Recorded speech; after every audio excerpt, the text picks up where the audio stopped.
What's up, good people?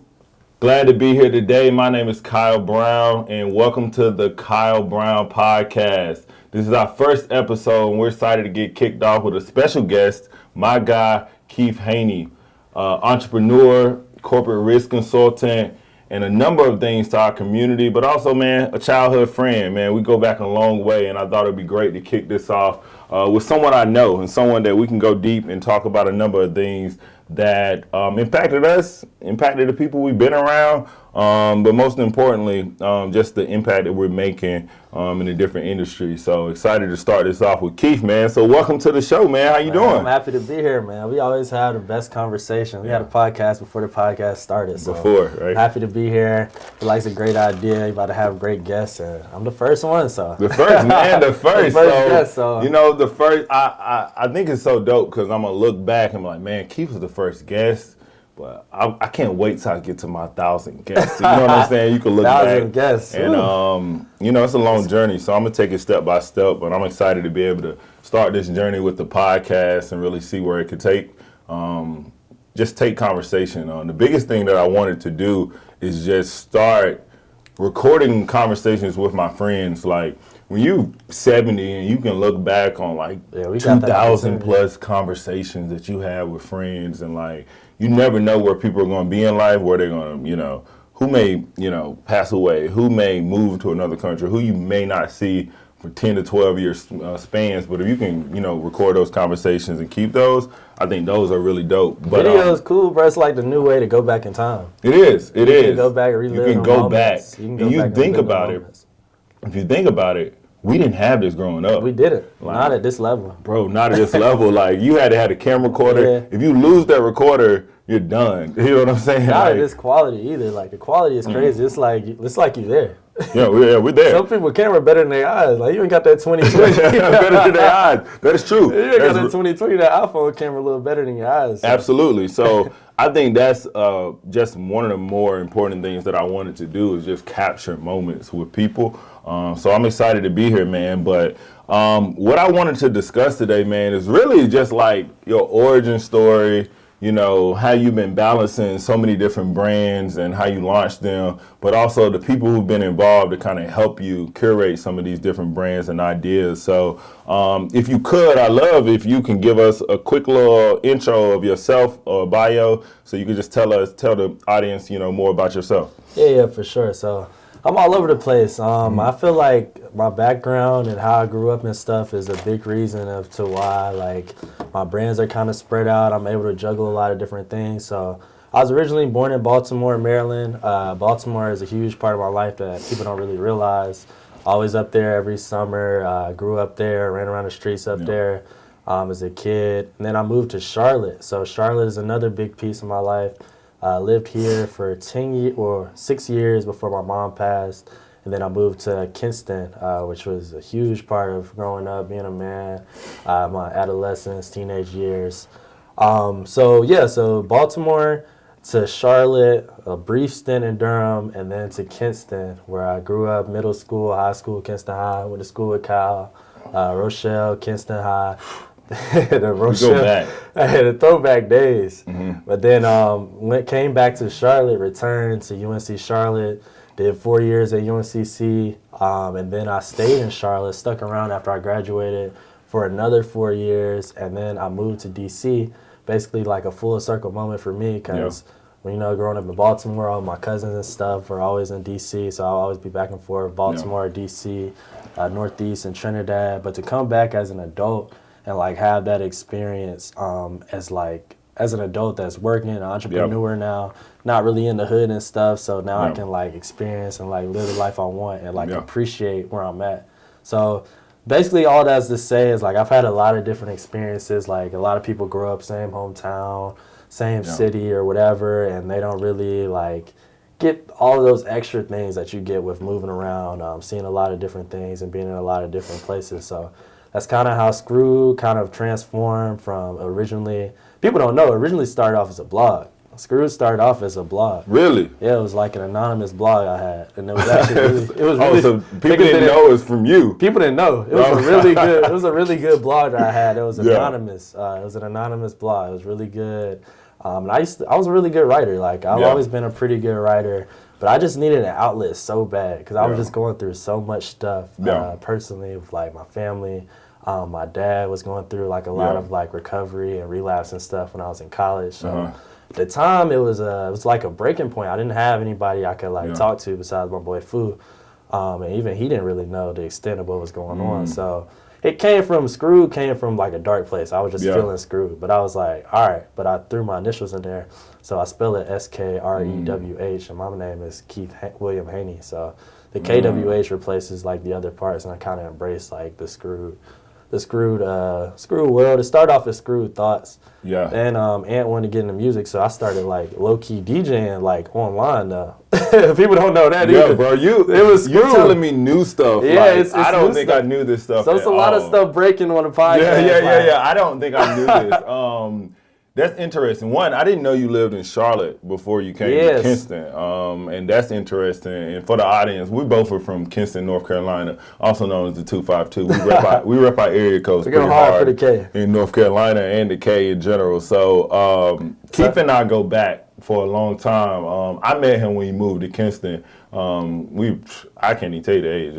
I know it was teenage. Oh, bad, man. It's way longer than 10 years ago. I can probably say before 13. So, yeah, it's been a very long time. It's been a while, man. So it's dope to kind of hear that story because, like you say, you can know a person for a long time and not know their entire story. Yeah. I didn't know you lived in Charlotte pre moving to Kinston and whatnot. So, I moved to Kinston in 5th grade. So I moved to Kinston in 5th grade. I was always back and forth because, you know, my family is from Kinston, Shy, my Uncle Robbie and everybody. So, if you know my family is pretty big in Kinston with the funeral home and stuff and the politics. But, so Kinston is home to me. Like, that's where I feel like I grew up at. Like, I lived in Charlotte for long enough to be like, I'm from Charlotte. But, I'll ever say that. Like, Charlotte was...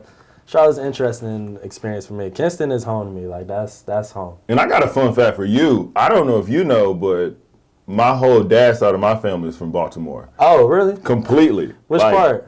I don't know. I don't know. I can tell you. So I didn't spend a lot of time in Baltimore, but my dad's side of the family is from Baltimore. Okay. And, like, I want to get down there more. Like, the Kinston to Baltimore connection is crazy, bro. It is. Like, it's a lot of people from the K that are, like, from Baltimore. My whole half side of my dad, my whole dad's side of the family is Baltimore. I mean, huge family, so Brown family. So I'm pretty sure there's a huge amount of them out there. But I want to get to Baltimore more because, like, the culture there, I will say Baltimore has more of a culture. Yeah, for sure. Baltimore is a unique place.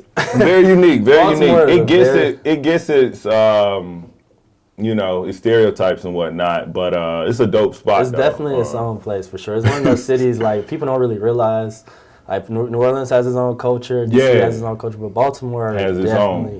Yeah. People are very proud. Like if you have older people, they're from the Village or Park Heights or the Hills, like. Yeah, Baltimore is its own place. It was crazy. Like, actually, probably February actually helped a friend of mine. He was running for House of Representatives out in Baltimore. And I cannot think of the community, but I knocked on like endless doors, like 35-degree weather. So it was a dope experience. Good friend right here. And I thought like it was something dope to do. One, because my dad was from there, and I got tons of family there. So I was like.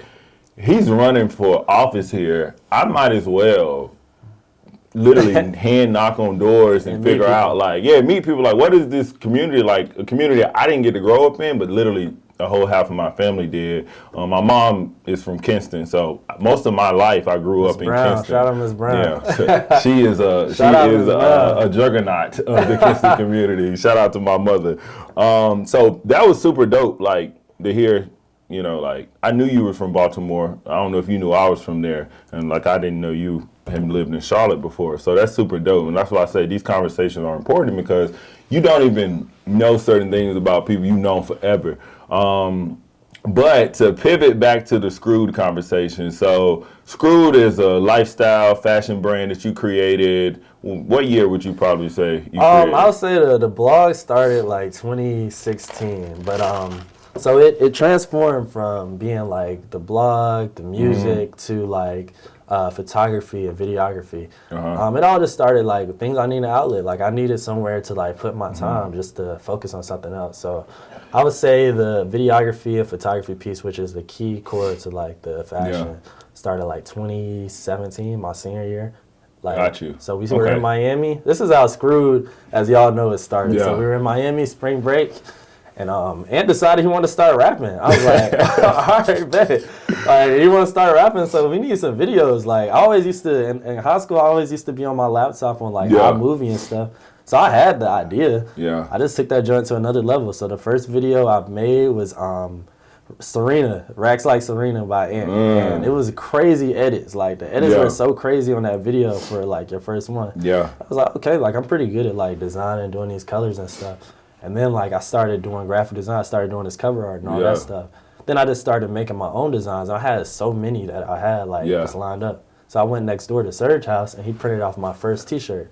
And from there, like, people were like, oh, shoot, like, let me get that. Like, let me get that. So I just started, like, at first it was, like, celebrities, like, music, people, artists that I like. So music has always been a heavy influence on everything I do. Yeah. So the first shirts were, like, athletes or, like, celebrity artists that I, like, look up to. And it would be like a profile of whatever they had going on. So The Last Supper was one of my first major shops. That was hard. That was crazy hard. So The Last Supper, like I redid Jesus's Last Supper with all of my favorite artists. So it was like Drake sitting down, Jay-Z, Nicki Minaj, Lil Wayne, Jeezy, and all that. Like that was the first like true screw shirt.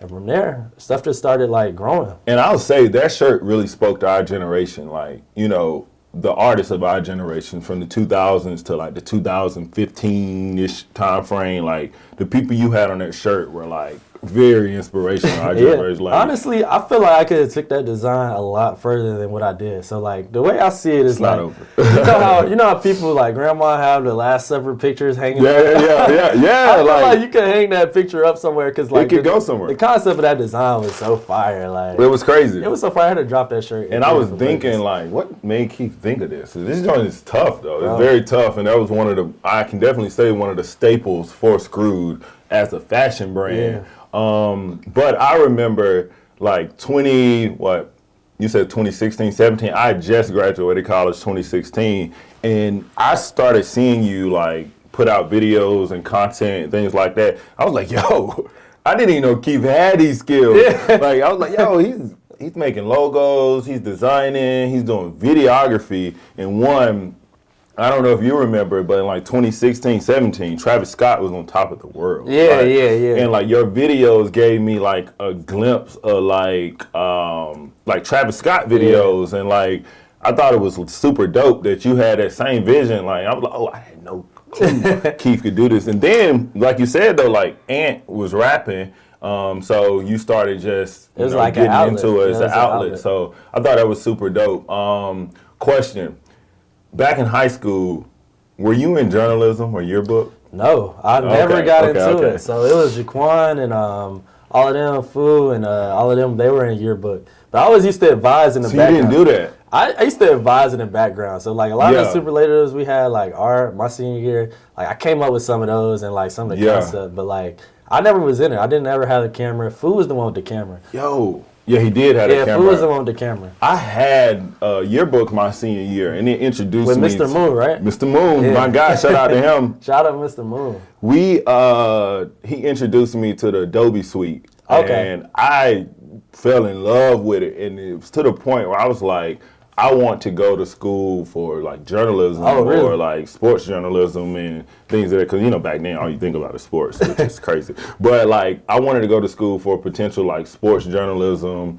And we used like Adobe InDesign to create the newspapers. And I think we did yearbook too, maybe. I think we did both, yeah. And I remember seeing Tommy Tao. I don't know if you Tommy, But back then Obama used to have that photo where he would be on the cover of a magazine, and it would be like the red, the blue, and like the off-white color, but it would have his face in it. And like, you remember that? Yeah, I know exactly. So Tommy was doing that with Photoshop in like Lightroom or wherever back then, and like changing our new principals facing in there. I was like, yo, this is remarkable. Yes. I was like, yo, he had Miss Bryant's face in like the Obama like formatted theme. So I was like, yo, this is super dope. So I started diving into it, got to learn Adobe InDesign, a little bit of Photoshop, and I really thought about going to school for it. Fast forward, I didn't, and I wish I would have, because the way that media has taken off since then, like, So yeah, you learned it before I did. And the crazy thing is, like, that inspired me to start the morning show because I liked being in that media space. So my freshman and sophomore year, Kyle Brown morning show. Shout out to that. Bro, the morning show really helped me a lot. Like the first non-verbal podcast. The first non-verbal podcast. Like, it was so different. Non-verbal and podcast. From like 10:30 to 12, I used to just talk about endless topics that impacted like freshman, sophomore, college students. And you were doing that as a freshman. Freshman, sophomore year, bro. It was lit. Like, yeah, because I had just came off of this like journalism thing and from school, and I was like, yo, I gotta keep this joint rolling. And 2016, Instagram really just started hitting mainstream. Yeah. So I started Instagram and Twitter. Like, we were at the birth of Instagram. We were. Absolutely. We were at the birth of Instagram. Absolutely. So I thought that was super dope how like those skills, learning Adobe back then and what it means to know like Adobe now to be able to do stuff like Screwed is like really, really important. Like, people can say like you can have an idea, you can have a brand, but you do want to know some type of skill. Like, you know what I mean? Everything's like, visual now. It's very visual, and I know we always preach like soft skills to people, like learn how to communicate, learn how to do those. I think they are important, but in this tech era that we're moving in, hard skills are important. I would even go to say now that learning how to market is a soft skill because you have to know how to reach these people. So like when you put out, if I put out a design or if I put out a logo or something, I need to know like this color blue, how does that make you feel when you look at it? If I put this text, right here, how are you going to look at that first when you clicking on something? If I put the link here with this color behind on the background, is that going to give me like more taps? Like those type of things are like realizing how people react, and that's a soft skill. So like very much so. Yeah, that kind of stuff is becoming like the new soft skills. If people are going to be on their phones, that's where they at. Like, that's a soft skill. And like, we can have ideas, but bringing them to life means we actually got to know a skill that can do that. So maybe talk to me about how you use like that Adobe suite from like design, videography, photography, and like how important has that to even make honestly, productivity come to life?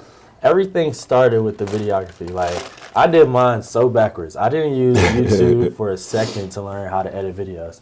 So I started off in Final Cut Pro, and I realized how limited I was in Final Cut Pro compared to Adobe Premiere. Really? So I taught myself Adobe Premiere over the course of like 3 or 4 months after that first video. And that just opened my eyes, like, to After Effects and all this stuff. I was focused so much on video at that time. But the concepts were the same. So I got into Photoshop, and I learned Photoshop so quick because of Premiere. It was like the same concepts and things like that. So with Photoshop, you can do anything. You know they edit Game of Thrones in Photoshop. Really? Like, yeah. They do a lot. You really can't do anything You can do anything with Photoshop. Completely. Like, it's so, like, it's up to you. There isn't like one set path to do things. I like talking to people that like know Photoshop for real. So my partner with Sold Out Dates, Fawn, he knows Photoshop really well too. So like when we do things, like I can talk to him in a language that like he understands. So I'm saying like, all right, like let's make this text a little bit more clear over the flyer, but put like a pattern at the bottom and do like a gradient, and he'll know exactly what I mean. Like he might not do it the same way that I would, but we would get the same type of solution.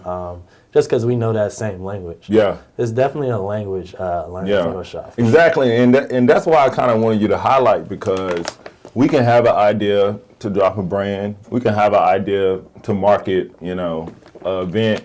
But eventually, you have to be able to put the paper to the pencil or the keyboard to a software. One thing I'll say about brands, do not open a brand if you don't know how to use Photoshop. Like, I'm telling you right now, clothing brands, any type of brand, do not launch it, especially clothing, if you don't know how to use Photoshop, because there's nothing more annoying than a designer coming to you asking you to design for them.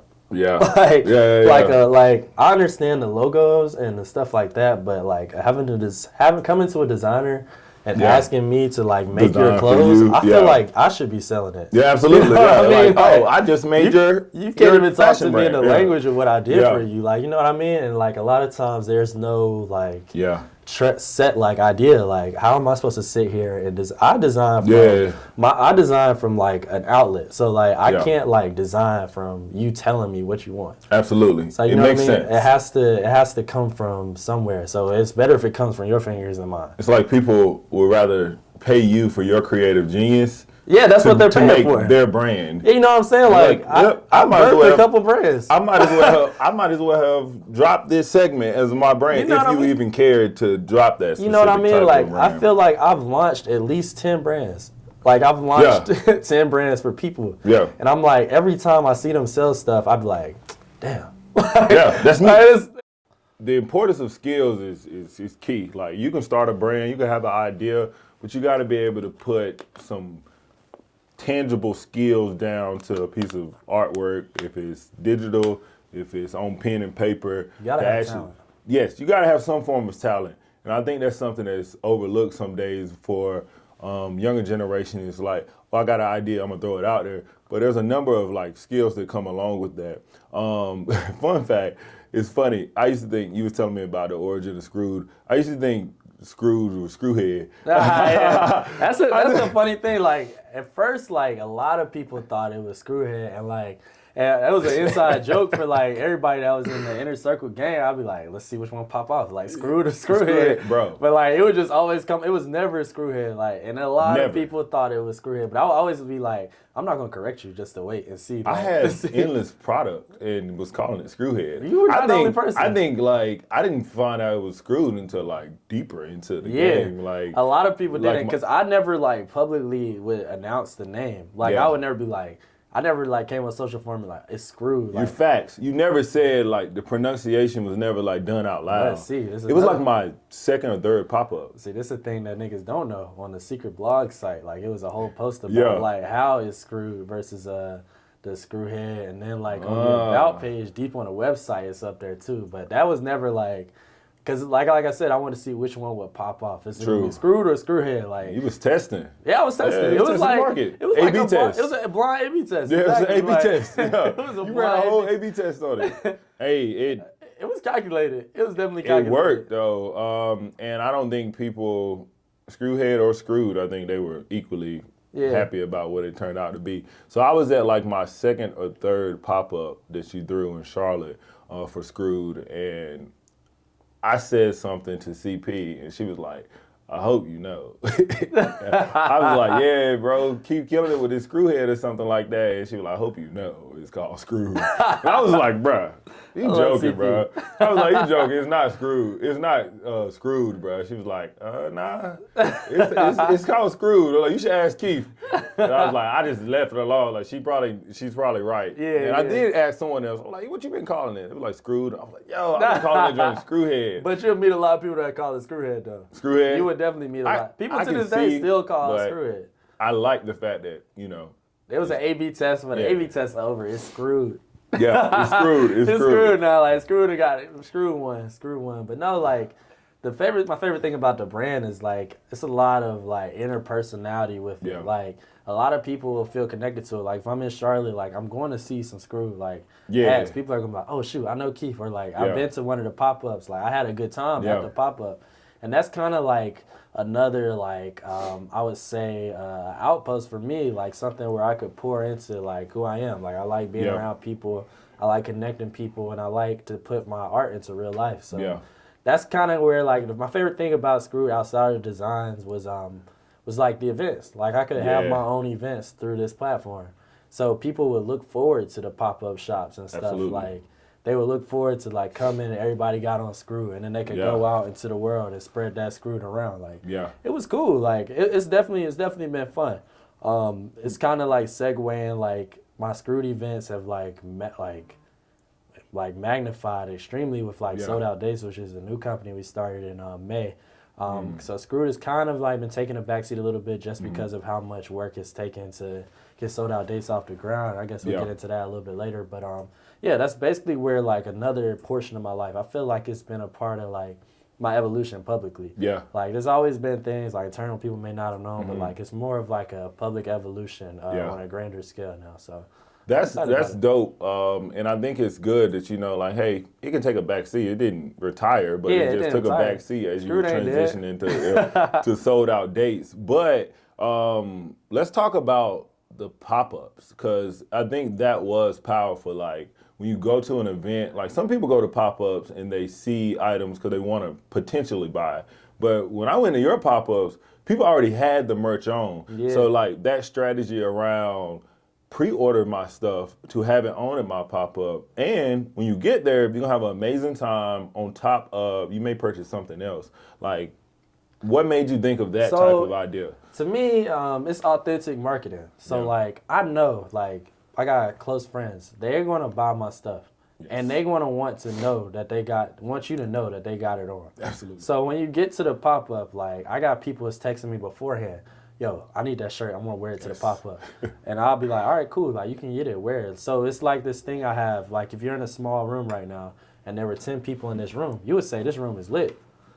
You know what I mean? Yeah. So, like, I understand the spaces that I'm in every time I go to those spaces. So I never have a pop-up at a giant space because it would feel empty, it would feel whack, and the atmosphere isn't there. Yeah. I try to get, like, cozy, intimate spaces where I know people are going to interact, they're going to bump, and you have no choice but to see Screw everywhere. Absolutely. So my favorite, like, marketing tool is location because it's quiet. 2 is like getting people's like to feel connected to the brand, even though like it's not fake. Like I feel connected to these people. I feel like I owe them a product, because I know they're gonna wear it. Like I know they're gonna put it on, and it's not just because like they just like you get you order something from Gucci, like, oh yeah, this is your fire. Like, I want everybody to know it's Gucci.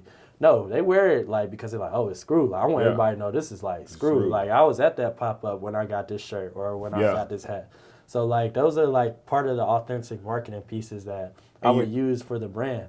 So, yeah, like, that stuff is, it's real. Like, it's a plan. Yeah. Like, it's not something that's accidental. Yeah, and you know your audience, and that's the main thing I got from it. You know your audience, and you could probably look at orders as they come in and almost know the people by, like, as so order. that's the core group. Like, so, like, Screwed is still pretty young, so I know a lot of like the major purchases. Like I know people that are going to like buy everything as soon as I drop. But my favorite thing is when I get orders from random people, because that means like what I was really trying to do is like working. Like so I'll get an order somebody in Missouri. I'm like, who is this? Or I'll get an order somebody ordered from Montana. I was like, is this fake? And then I got like the SEO is working. It's working. It's working. I got an order from Mexico. A couple random orders in like random Mexico towns. I ain't gonna tell them this, but I like Google the address to see where it's at. Yeah. And I like message them like, oh, is this a fake order? Is this spam? Like Guadalajara. Like, no. yeah, I've seen it. It was somewhere in Mexico City that somebody ordered. Yeah. And then it was one in Tijuana somebody ordered. I'm like, okay, that's dope. Then I'll see like random orders. Like I had some in New Mexico. I don't know, it's sold there. Yeah. So it's like, it's a network effect. Like people see it and they're like, "Oh, that's dope. I want to be a part of it." And now, like when you in that small town or you in that city that Screwed isn't technically in, people are like, "Oh, what's that?" And now they feel like there's something. You know what I mean? And that's the important part of like I feel like that separates the brand is people feel something. Yeah. There's been real life events. I know a lot of brands that don't have events at all. Oh no, I think that was a huge thing for you. Like I can totally say like when you make something real, like you don't have a brick and mortar. Like there's no brick and mortar. There's no brick and mortar, and you don't need one. But you had events where people could feel like the actual brand. When you come to a Screwed event, before you get there, you don't feel like you're going to the store. Yeah. You feel like you're going to socialize with a lot of people. Mm-hmm. But in my mind, I want that to be your thought before you get there. Sure. I know, of course, I have to make money to like pay for the stuff and like whatever. Of course, I like to profit like anybody, but I want it to feel like you aren't shopping, you're experiencing. Like it's fun. Like you don't go to Banana Republic and feel like I'm talking to the guest. Yeah. You know what I mean? Right. You go to a Screw pop-up like, I'm talking to the guests and we all gonna shop. And you're not just buying Screw the product, you're buying Screw the experience. You're buying, it's like it's an experience. So that's why I love to have pop-ups. Those are my favorite things the plan for more than anything is a pop-up. So next one is loading up. It's a little supply chain difficulties right now. It's another piece of business. So how is supply chain? Because something else about Screwed that I realized is you don't have the same designs, you don't have the same textures, materials. You got leather, you got some cotton, you got some polyester, and it looks different. So like, how is that from like a supply chain perspective of being able to source these So products? a lot of the designs source like where I'm at the moment. Like what type of designs do I like? So like abstracts in real life. Do I like leather right now? Do I like velvet? Yeah. Like it was a velvet phase I had on at one point. Now I'm liking leather. So I had leather hats, leather shorts. There was like a time where I liked graphic shirts. So I made like graphic button-ups. I was wearing a lot of like graphic button-ups. This hoodie, like I started to like fleece, so I found a fleece supplier and found like some dope hoodies, and I got into more like abstract design, like the angel wings on the back of this hoodie. So like it's a lot of trial and error. Yeah. A lot of just hoping, throwing a rock out there, hoping like you get something. And fashion is not like as calculated as the business plan. Like some fashion is, it has to stick with what people actually want to see themselves in. There's definitely trendy. There's definitely trendiness about it, and that's one piece that There's one piece that this is the difficult part, is like catching on with the trends and making people feel like the why. Why do I want to like buy this? What do I want to do this for? You know what I mean? So I want to tell you the words that I wrote down when I was thinking about Screwed. Like when I thought of it, like the emotion or the feels that I get when I think about Screwed. So the first one was, because I told you gave me like Travis Scott vibes with your videography and how you dropped it.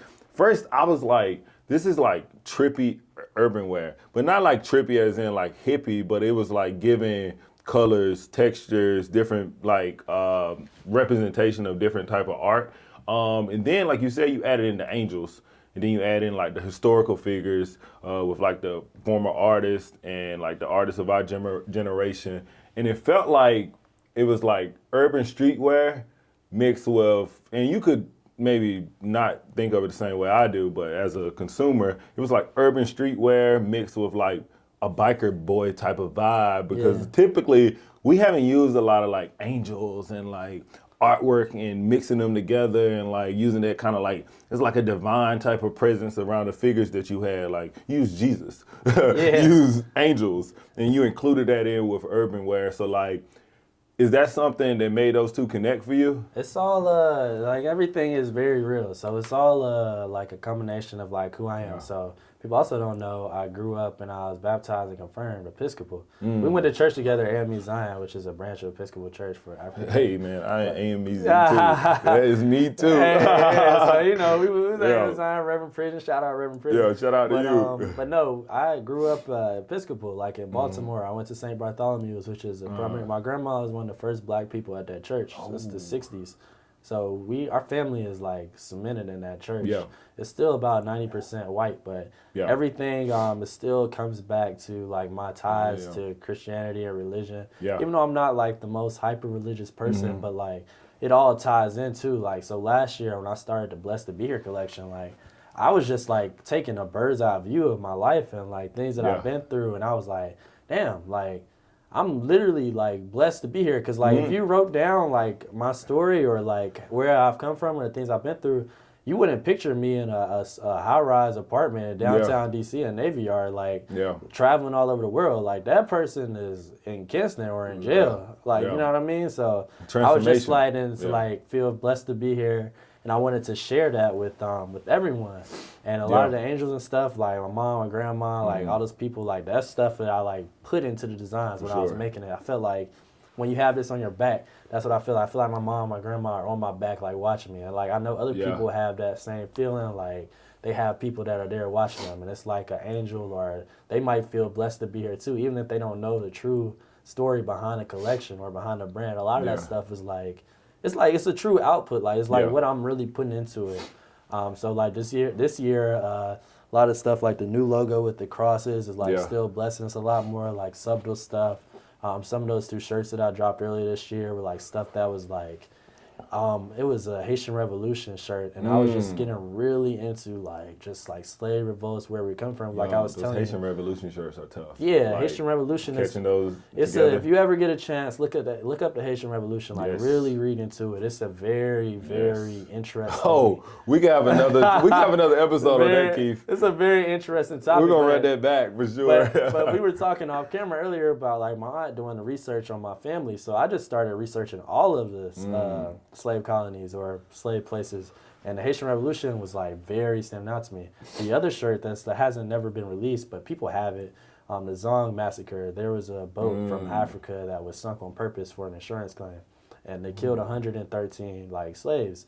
And the shirt, for an insurance claim. So I think that's the big piece of that. It was an insurance claim. It was an insurance claim, but they went to jail. Like the two people actually went to jail. That's how bad it was. If you go to jail as a white man in the 1700s for killing some niggas, like you did something pretty bad. You did something pretty bad. So that shirt depicts like the slaves in the water and the boat like sinking. So well, no, the boat didn't sink. Let me take that back. They threw them overboard in shackles.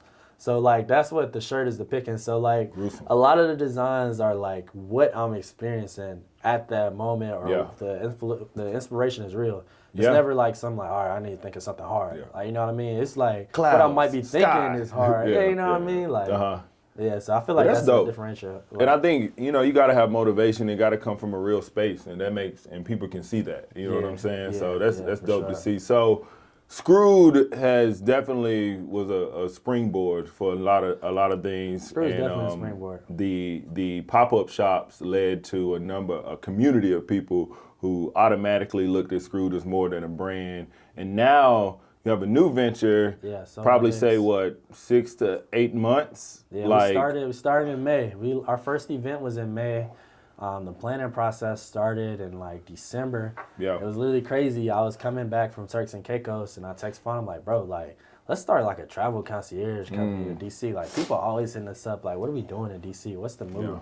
And like for months, we were like, what should we name it? So it was like a joke more so than like for real. Yeah. So I was like, sold out dates. And he was like, yo, that's actually hard as fuck. It was a hard ass name. Hey, it was very hard. It was hard. Like, it was like, I'm like, oh, yo, that shit, we might have something. Like, before you do an event, I was like, that name is hard. Hey, one thing people don't know, I'm good at coming up with names. Bro, like, I'll give it to you, bro. Titles and names. I will give it to you. Like, all our events, 10 p.m. DC, 4 p.m. Like, I be coming up with the names. I can do that. I can do that. I give myself that pat on the back. But no, we started in March. Like, I'm texting.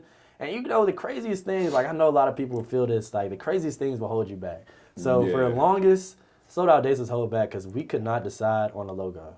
Like, for the longest, bro, me and Fawn are like, I wouldn't say we're master designers or anything like that, but Fawn is advanced at Photoshop. Like, I'm advanced too, but like he's really advanced too. Very advanced, okay. So it's like, we were like, bro, we can't make a logo? Like, us two, we can't make a logo, bro? Like, this is nuts. Yeah. So what happened is, we were just playing around with the font, like, and we just came up with Sold Out Days, the logo right there. Like, that held us up for 3 months. Like, but hey, man, timing was perfect. So what happened was we were planning to see how we could profit from concierge services. And it's okay to admit that you have a stupid ass idea. Like, why would I pay these niggas to come to DC and turn up? Like, why would I do that? And especially if I don't know them.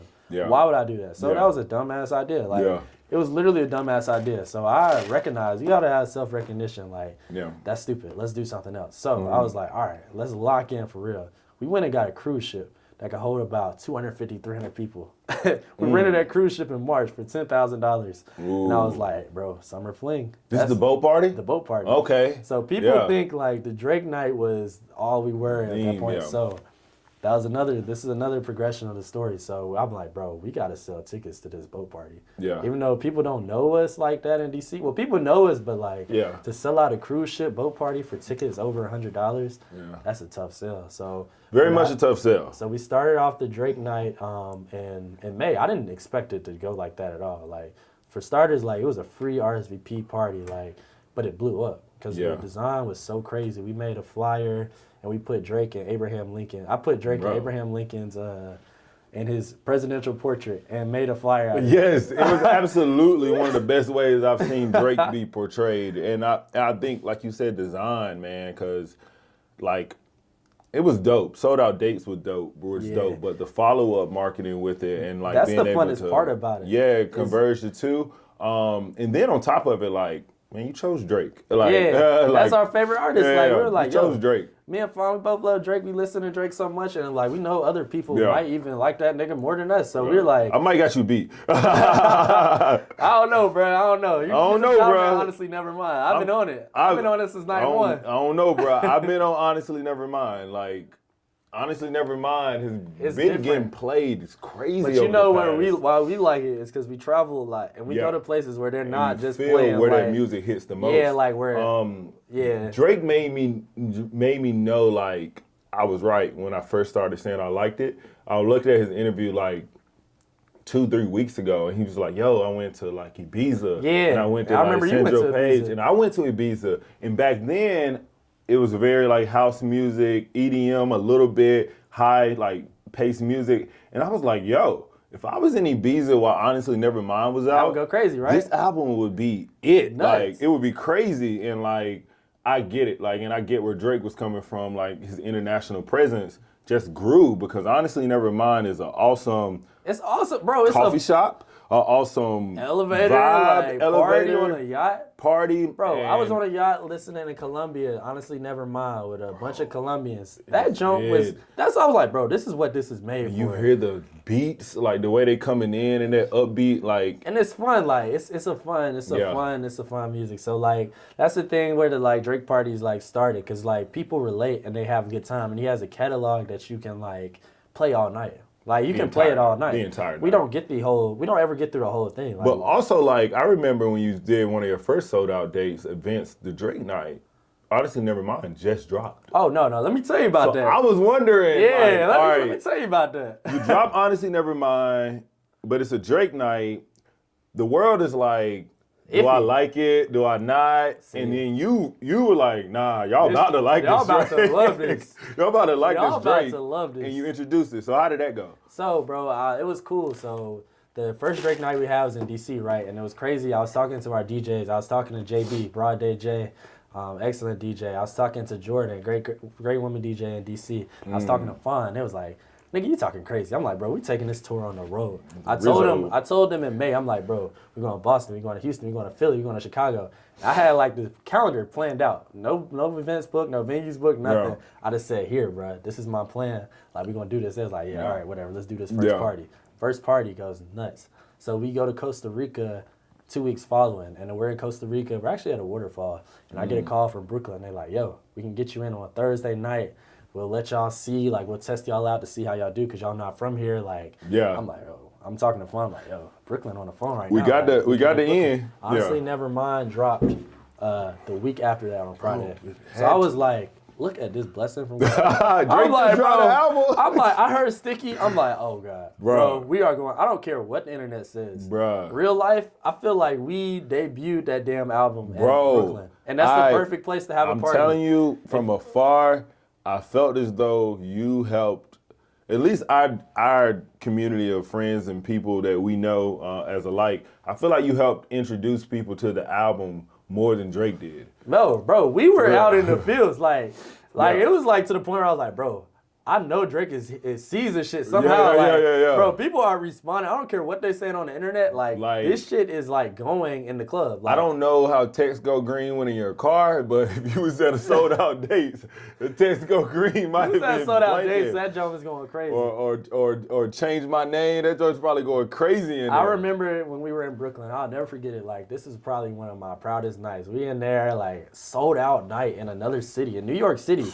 The capital of the world. We in New York City, sold out. So I'm like, damn. I'm like, JB, drop that sticky, bro. Drop that sticky. See how that shit go. Bro. Whole place started going crazy. I'm like, I told you, bro.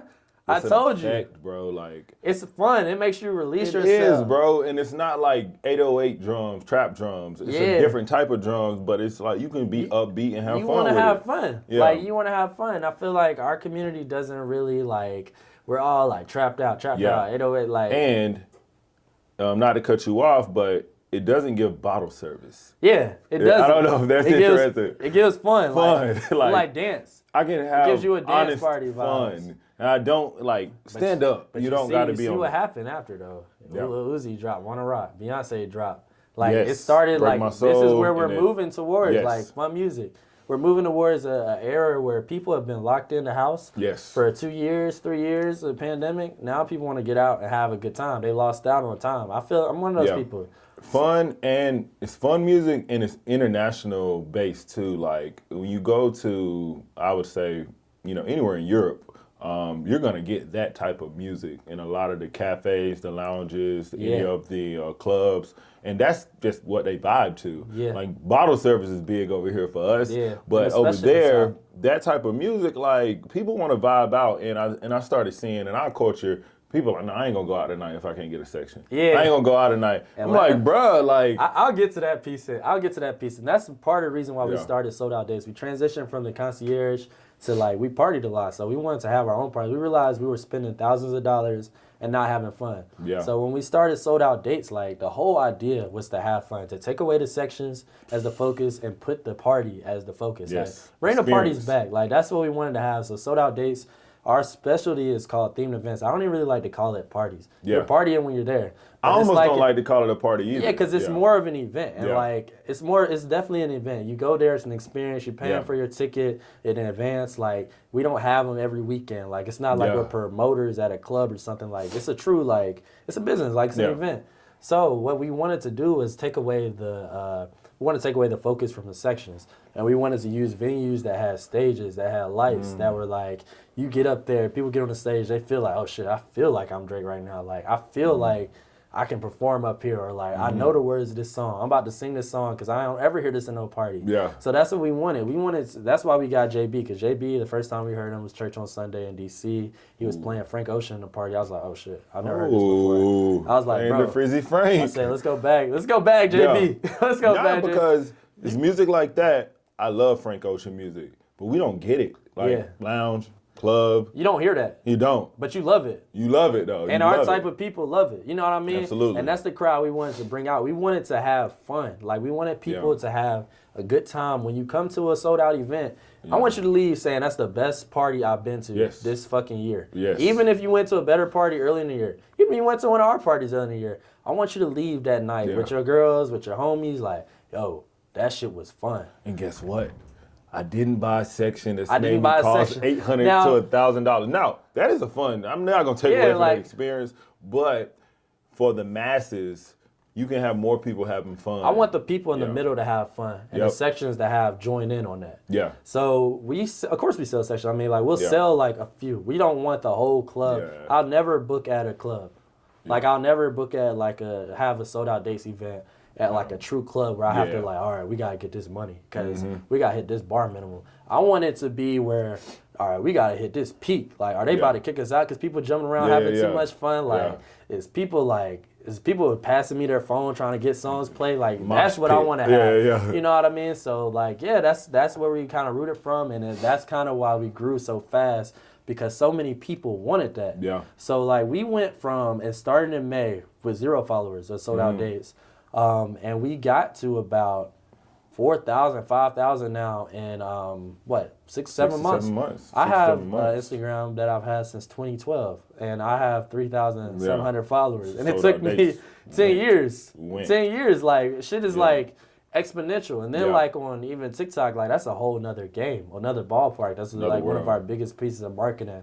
But we're like at a point now where our growth is like, it's exponential. Yeah. We're able to go from DC to Brooklyn to Charlotte to Atlanta to Houston to Dallas to Los Angeles even. Yeah. Like now we're in a point where like we feel like we're confident enough that we can go to a city where we may know 4 or 5 people. But the way that we can connect to those people is that they'll be so excited to push our event, or their friends will be so excited because they've seen it from their friends in DC, or they've seen it from their friends in Atlanta. They'll be like, all right, we got to go. Yeah. We got to say that we were at a sold out dates event. Can you please come here? Yeah, you know it's dope. It's an event you don't want to miss. Like you said, I don't want to give it a party name. I want to give it more of an experience. We call it a night. We call it a Drake night. We don't call it a Drake party. Yeah. We say it's a night because it's a night you're going to remember. You know what I mean? Like, so we have like different artist events we want to do. We want to have like a themed, a theme like event that's not like focused around like an artist, like of course we want to get into that. Yeah. Like I said, we're still at an early stage. Yeah. Like we have like 10 parties in our belt in this year, so we don't do it all the time. It just feels like more than that. It feels a lot more mature than what it is. So the most interesting piece from my perspective about sold out dates, the Dean parties are amazing because one, if you love Drake, if you love Kanye, you love J. Cole, you love Kendrick Lamar, who else? Anybody else directly outside of those? Else yet, I don't think I think those are good. Yeah. Those are great. But like if you love those people, it's an awesome night to be a part of because it's gonna remind you of all the songs that they did have and how impactful they were. But the other thing is just thinking about how you were able to market this in so many different cities and actually get a turnout. Like, talk to us about that. So one of the things that we did, TikTok is very powerful. Mm-hmm. It doesn't have a location boundary. You can watch a TikTok video and you don't know where that person was filming from. Like, it could be a video that I'm watching right now. A person could have been in LA. Like, there's no boundaries. Like, versus Instagram, we're kind of constricted to who you're following. Yeah. So we started off initially with our first event in New York City. We had a TikTok post and we had a tweet. No, it's funny. Twitter also has no boundaries. I tweeted, I saw this girl tweet on Twitter. She somehow found our sold out dates event. She tweeted on Twitter, this about to be me when Jada come on tonight. And it was some girl with this super stupid fat ass. And the tweet had like 30,000 retweets. And I'm like, yo, that's nuts. Yeah. So that made our ticket sales like crazy. Shout out to that girl. I ran into her at the party. That shit was lit. Like, it was lit. I'm like, oh, yo, that's crazy. Like, you honestly responsible for like at least 20% of the people here. For sure. Then we did a TikTok. So we know the algorithm. So you have to be in the city to be able to like hop on the algorithm immediately to the immediate base. So the algorithm switches a lot. But at the time, like you in the city, you post. If it's relevant, it'll like show. Like it'll show first, like a sponsored ad, but it's not sponsored. So then we start talking about things, make people want to draw in. My partner Fawn has a pretty big presence on TikTok. And he's influencing people to like do things, you know what I mean? So it coincides perfectly. I have the idea of like what we want to do or the marketing or what some ideas like throw out like, all right, let's do this, let's do that, let's do that. Yeah. Fawn has the personality and the presence on TikTok that allows people to see us. You know what I mean? Like people can see us. Like you can have a good idea, but if nobody sees it, like especially for something like this, you need people. You don't want to show up there and there's no one there. Yeah. You know what I mean? So we make sure that the shit is gonna be sold out. That's another reason for the name. The shit has to be sold out. Yeah. Or like this is not all right, let me cut the sales here so it's sold out. Nah, this is like DM you, hey, you got some more tickets? I'm like, I gotta leave it on scene. Yeah. Or I gotta be like, nah, or you can try at the door, like something like that. So when we get in these cities, it's nerve-wracking at first. Because like I said, like I don't know people in Brooklyn. Well, I didn't. Now I do, but we have an audience in Brooklyn now. So we did like TikTok methods. We did like RSVPs on Eventbrite, where the idea is like most people have RSVPs. You can send up like 10 RSVPs a person, 5. I made it so you can only do one, and you have to fill out your favorite Drake song for each RSVP. Ooh. You know what this does is, one, you have to like think. You have to think. Mm-hmm. 2, you have to send it to your friends. Like, you can't just do like you're not about to RSVP your friend. You send it to them. Yeah. And then they send it to somebody else. Now they feel like they have the link, so they send it around. That's how you know you're going to get a turnout versus, like, you do 10 RSVPs. You can have 1,000 RSVPs if only 100 people RSVP.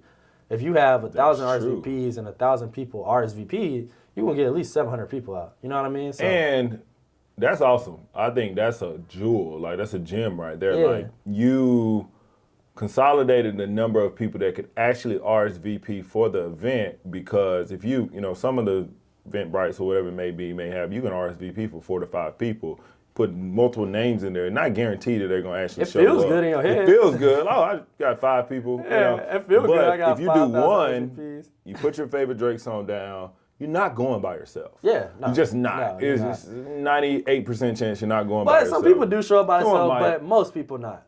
But majority of the time, they at least you send it. You want somebody to go. You meeting someone there or something like that. So with that, you've been able to like just harness the power of like everyone at least experiencing, even purchasing a ticket from their own account. Like data is important from that. Like huge. Now I know your favorite Drake song. Yeah. So now I can send it to the DJs. DJ. We DJ need saved me sticky. when I sent him the list. Yeah, But I be exactly. like, yo, like this song is up here 20% of the time. Like this song right Gotta get here, dropped. like this song, I got a list. I have a database. Yeah. So y'all be buying tickets. I have a database of like what Yeah. songs you like, how old you are, where you're from. How many tickets have you bought in the past? Absolutely. What IP address did you log in from, so I can see Yeah. like when I do an ad, I can target it to that area. So Yeah. there's a lot of like data that gets Tactical. involved, like, and I'll put you in a bucket. Like, did you do it from Brooklyn? Did you do it from Atlanta? Yeah. Are your friends from Atlanta? Or like, let me put you in this bucket so that when I send out an email, it goes directly to the people that is going to be most connected to this email. I'll put links in there, so like when you click on a certain word in my emails, it'll be a heat map, and it'll direct you automatically. Like you could be reading the email, you click on something that interests you, you automatically go in one of our buckets. You like, awesome. Like if you click, let's say I put like an email for Los Angeles. If you not from Los Angeles, but you click on Los Angeles, I'll put you in our travel group because that means you probably like to travel. Yes. Or you know someone in LA. Or like I can like shoot out stuff to you that might be appealing to you. That way you don't get like annoying people getting emails they don't want. They're getting stuff even if they don't know they want it. That's the beauty of commerce, is you have to be able to give people things they didn't even know they wanted. Yeah. Like, and what you're doing, you're just extracting the data and pulling the trends from it and giving people what they want. I think that is the key to the continued success. I would say the events are good. The people that come bring a great presence and energy, but it's because you know what they want when they get there. Like, you know that we have to play this song because 30% of the people that RSVP'd said this was their favorite song. So I think the data piece is so, it's overlooked for a lot of business owners, definitely in like the event planning or like the concierge or the hospitality business. We just want people to dive into the experience because it looks good, but people like that money and they don't like to I like the money, don't get me wrong. Like, I love the money, but I like the data. Like, I'm actually a nerd with this shit. Like, I'm on my computer. Like, I work all day. Like, I'm a consultant with the Department of Defense. Like, but I'm on my computer at night until like 1, 2 a.m. in the morning. Like, just going over stuff. Like, looking at little pieces, running spreadsheets. I have like spreadsheet templates for everything. Like, I have stuff that's like automated. I put it in and like it'll automatically calculate out like let's if you come on a trip with us, it's not just we putting this trip together. Let's see how this. It's very, very calculated to the point where like even if you lost something, like I know how much we should probably account for in a different fund to like cover that or something. Like it's very calculated. Everything is like mapped out and like find me joking on me like, bro, you love spreadsheets. I'm like, kind of, bro. That's kind of like I like stuff. Like I like data. I like learning. I like insights. I like people. So all those things with sold out dates come together. Like it's not like a promotion group to me. It's more of like an experience, a database experience group. Like I'm having a good time on my spreadsheet. I'm having a great time. Like you after an event, even though you experienced the event, you can pull that data and you looking at that spreadsheet is the same as experiencing what they felt in the event because you're able to look at the people who purchased this, when did they purchase? Did they purchase 2 days before the event? Did they purchase? Seeing it in real life is amazing. Yeah, and did they purchase 2 weeks out? Like when you drop the ticket, did they jump on it? Like that's something to know. Like all right, I love those people. These that group do of that. people. It's not many. Well, it's a few of y'all that buy the tickets.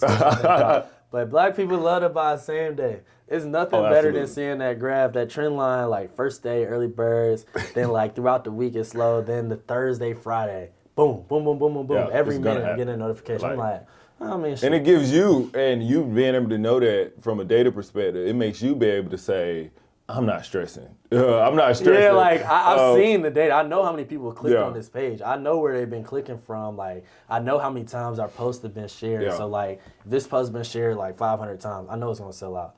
If a post got shared like this week, it's like day 3 and it's only been shared like 60 times, like I'm worried a little bit. But if it's been shared 200 times, I'm like, okay, like this is gonna sell out. Yeah, like if 25,000 people have seen this on your feed, all right, this is probably gonna sell out. But honestly though, I'm speaking from like a skewed perspective because for the most part, all of our events are sold out except for like 2. Halloween didn't really, that was a L for us. And then no L's. I mean, I would say it was a learning no experience. L's, It was definitely a learning The experience. L is for learning, yeah. Yeah, and it's also things you can't control, like the weather.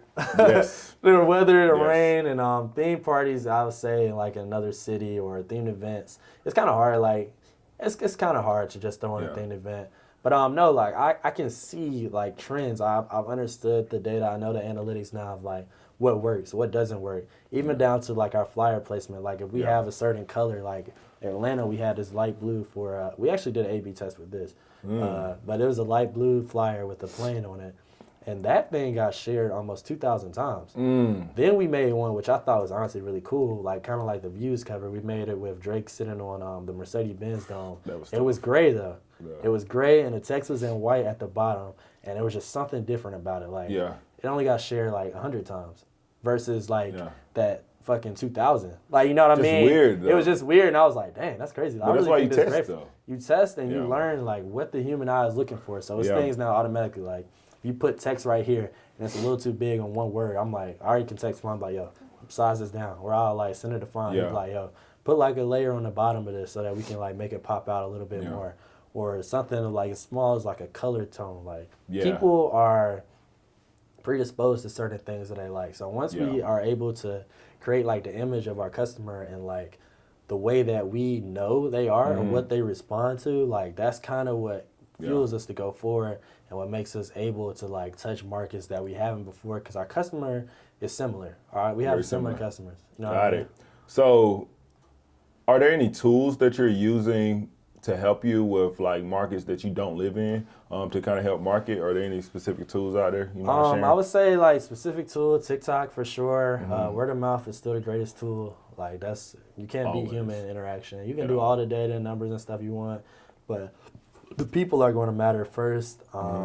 Eventbrite, emailing, using people that are in the area. Yeah. Micro-influencing. Have you ever had to use any specific like search engine optimization like tools or tactics? You haven't had to jump into that yet, or is it kind of? I want us to be able. I want you to be able to Google sold out dates. I mean, you can. We have a beautiful website. This is a shot at fun. Check out the website. I wanted to update. Give the viewers what's the website. I want the fun. Soldoutdates.com. It's a beautiful website. We need to update it more. People still get on Google.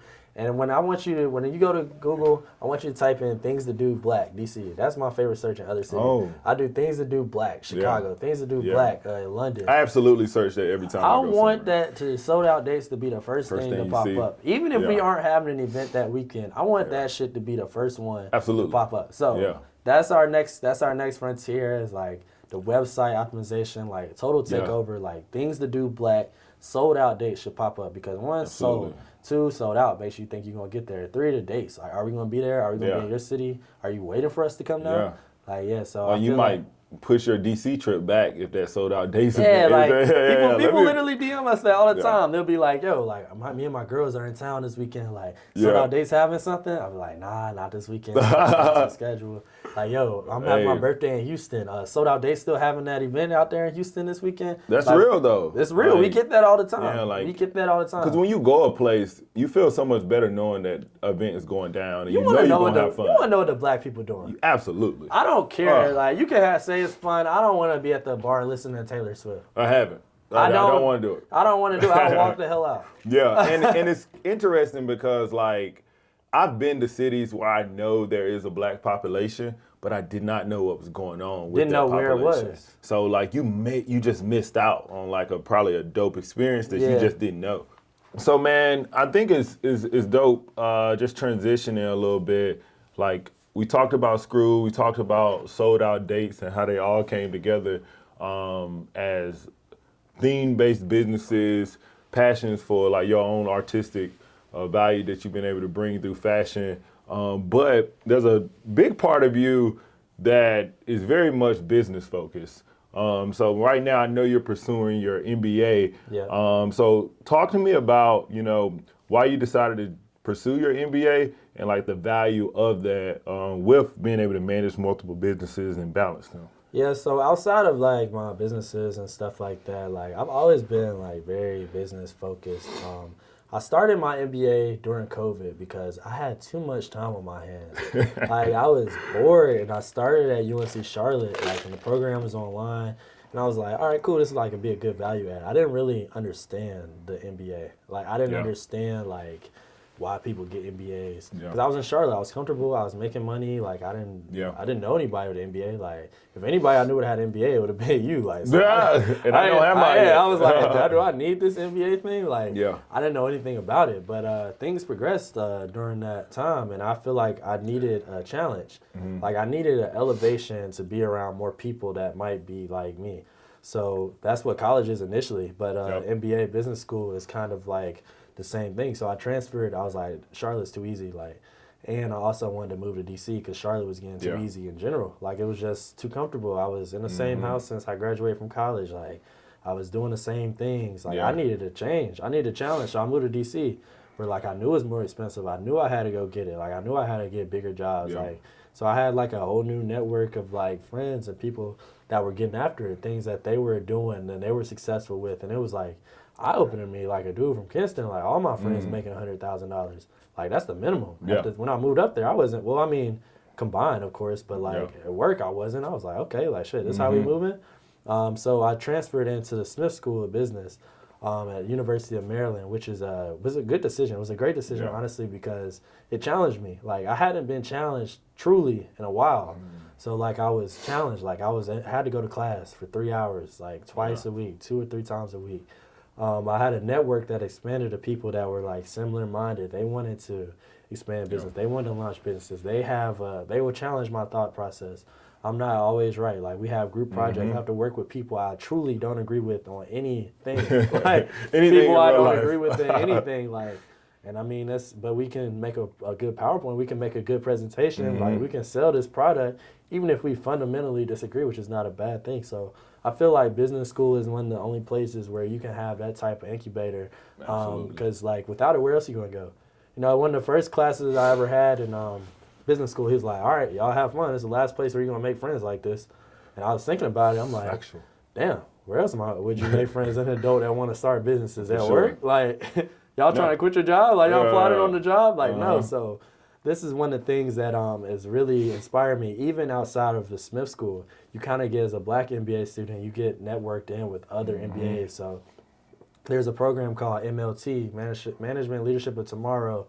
And I wish I would have known about this program beforehand. Phenomenal program. Crazy. If you want to get your MBA, I would suggest signing up for the MLT program. And guess what? We're speaking from 2 people who are in our MBA who didn't go through the program. Didn't go through it. We know people didn't go through MLT, but I will speak for them. Shout out to MLT, Management Leadership for Tomorrow. I think it's a phenomenal program for diverse. The network is crazy. The network is crazy. Like people. I have good friends in the MLT program, and like the thing I'm jealous the most of is the network. Like I wish I would have known, because those are my type of people. You know what I mean? So like the MBA is something that kind of expands your thought process. Like it opens your mind up to the business world. There's a black community of people with MBAs. Like they go to Harvard, they go to Wharton, they go to Columbia, they go to Smith, they go to Keenan Flagler, like they go to Northwestern, they go to Washington. Like there's people out there that want what you want, or like have similar processes, that can think through a problem the same way as you do,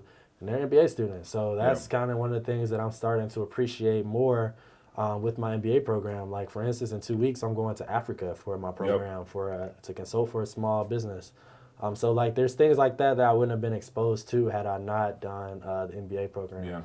So I am grateful for that experience, and I feel like that's I feel like opening my mind to me is more impactful than any 3 letters. If the 3 letters is going to open my mind, like, okay, I can make $1 million with this. Absolutely. And so I'm pursuing my MBA. I'm at the beginning of my MBA at the Keenan Flagler School of Business at UNC. You're at Maryland.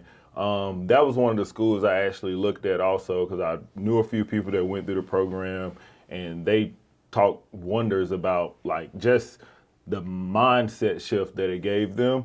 And I'm very similar to you. It's like there are a number of things I think I can naturally go out and learn and do. And I can naturally meet people because I think that's just who I am. Right. But school kind of puts you in a place to meet people that you probably typically wouldn't hang around on a day-to-day. And so I know I definitely went for network.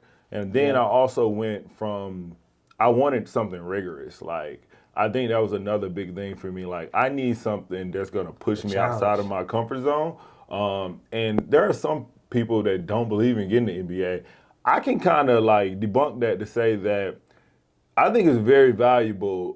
Definitely if you want to ensure that you're getting like structured, like knowledge and curriculum that's going to help you in the business field. Because I can say just within my first semester, I've grown leaps and bounds just on what's been introduced to me from a number of different areas. So I think that's important because, like, right now, I mean, we're both in our 20s. Yeah. We're both in our 20s. We got a lot of life ahead of us. And I think a rigorous MBA like this and the exposure and the people we get exposed to is going to help in a number of ways.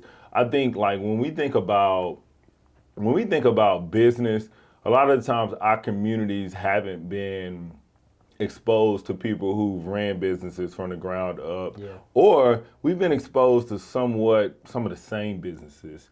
And I've enjoyed with our MBA, like, I have a cohort of 60, but there are in industries that I never even thought of, like, you know what I mean? The glass industry. You know what I mean? The glass industry, the aerospace industry. I got someone in the ice cream industry in mind. You know what I mean? Like, it's crazy. Government. One guy in my program runs a music studio, and like he wants to understand the business of music and how he can build a studio. So like when you get that diversity of perspective and people who want the same thing as you, and you have to leverage those perspectives to do a group project or to, do a group presentation. It helps you grow just naturally being around just cultural competency in general, like working with someone from a different background. You meet like a lot of people with different backgrounds, like especially me being in the MBA in the DC metro area, there's a lot of people in government. So like a lot of times if there's a vote going on, the people in my class are buzzing. Like, they were there. They've been working on this policy all week or all month. Like, I remember election day, like, our professor was a consultant for a governor that was running for re-election. So the governor called her in mid-class, and she was like, we won. Like, she was like, we won. So, like, things are real life. Like, that's dope. Yeah. That's super, like, you get experience. You get exceptional. You exposed to a lot of different things. Like, the guy that sits beside me in one of my business classes, he owns a bunch of, like, chiropractor offices. He's not a doctor. He owns a bunch of chiropractor offices, and he also is trying to expand into like physical therapy. So people do different things. And then there's another guy. He works directly for a senator as a lobbyist, but he wants to expand it to opening a lobbying firm. And then there's a guy who owns the ice cream shops.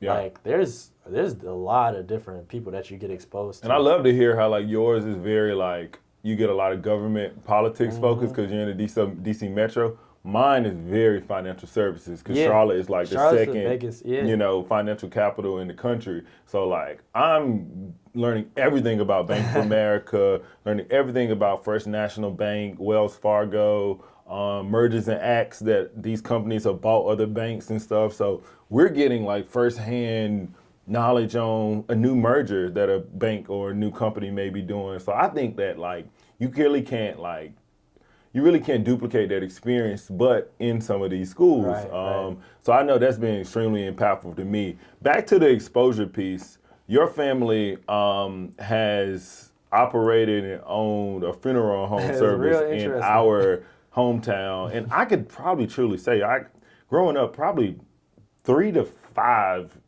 homegrown black entrepreneurs I know, and your family has been like one of those staples in our community. On top of your uncle being one of the longest standing like black man city council members in Kinston, North Carolina. Like I think that exposure piece is super important. I had an interesting upbringing, bro. Yeah. You absolutely did. I had an interesting upbringing. Absolutely did. And so like seeing that, like you all operated literally a full-blown funeral home service. Like, did that help you in any of your entrepreneurship journey? I mean, definitely. Like, I definitely feel like a lot of things culminated to who I am today. So, I grew up at a funeral home. I grew up at a funeral home. Not many people I know. He is not lying. No, like, we literally... I have been at the funeral home multiple occasions. And it's funny because back home, you be like, we're going to the funeral home. Absolutely. You know where that's at. Absolutely. We also speaking the rural area that we live in. Yeah. Funeral home was a spot. My granddad lives at the funeral home. yeah. My granddad lives there, so I grew up next to a business. Even at the time, if I didn't realize that I was growing up next to a business, I thought it was just part of my life. You know what I mean? So my uncle is definitely an entrepreneur. He has a different style of business because people are dead. So he has to deal with emotional customers. He has to have the soft skills. He's also a politician, so he has to know how to work the room, which is something I admire and I watched a lot. It's just knowing how to work the room, knowing how to get relationships. Like I remember one time somebody's grandparent died in Kinston, or from the Carolina basketball team. Roy Williams came directly.